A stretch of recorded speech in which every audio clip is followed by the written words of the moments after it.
హైదరాబాద్లో ఒక సంచలనం, తర్వాత కొన్ని కాంట్రవర్సీ క్రియేట్ చేస్తూ ఉంది.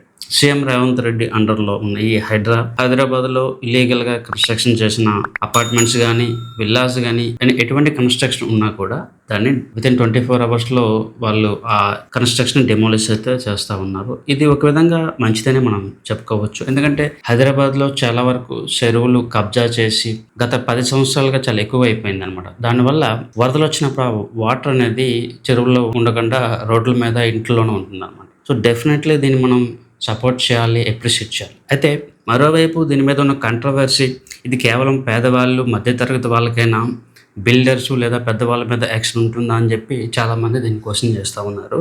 ఒక మెరుగైన వ్యవస్థ అయితే ఉంటుందని, ఎవరైతే పెద్ద బిల్డర్స్, పొలిటీషియన్స్ కూడా ఎటువంటి పొలిటికల్ ఎజెండా లేకుండా అందరికీ సరిగ్గా హైడ్రా పనిచేస్తుందని మనం ఆశిద్దాం.